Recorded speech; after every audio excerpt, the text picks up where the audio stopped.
लखीमपुर गांव में श्यामू नाम का एक किसान रहता था। उसके दो बेटे थे, रवि और किशन।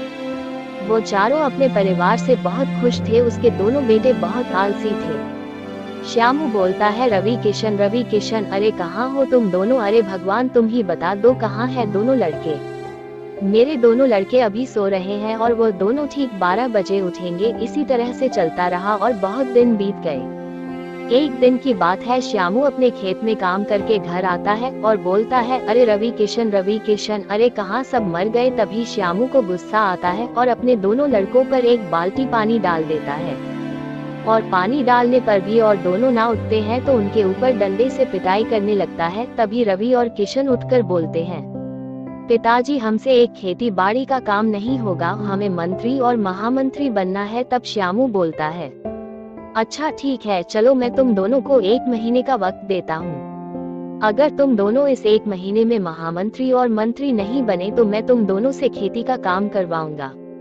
तभी रवि किशन बोलते हैं, ठीक है पिताजी। एक दिन की बात है, रवि और किशन दोनों जंगल में घूमने के लिए जाते हैं और पेड़ के नीचे बैठकर सोचते हैं कि मंत्री और महामंत्री कैसे बने। तभी एक भाई को एक विचार आता है कि चलो राजा के पास जाकर बोलते हैं कि हमें काम चाहिए। और वो दोनों राजा के पास चले जाते हैं और राजा के पास जाकर काम मांगते हैं। तब राजा बोलता है, हम तुम दोनों को माली का काम देते हैं।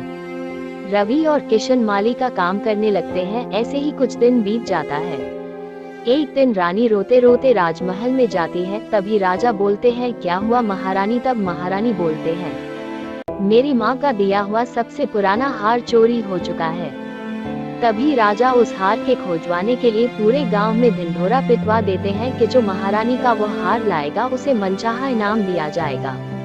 पूरे गांव वाले ढूंढ ढूंढ कर थक जाते हैं लेकिन उन्हें वह हार कहीं नहीं मिलता। तभी रवि और किशन राजा के पास जाते हैं और बोलते हैं, महाराज एक मौका हमें भी मिलना चाहिए। तब महाराज बोलते हैं, चलो ठीक है। तब रवि और किशन उस हार को जंगल में एक बुढ़िया के पास से लेकर राजा को दे देते हैं और राजा उन्हें इनाम में मंत्री और महामंत्री बना देते हैं। और तब से रवि और किशन के पास धन के कोई कमी नहीं रहती। उनकी जिंदगी बदल जाती है और वो सब खुश रहने लगते हैं।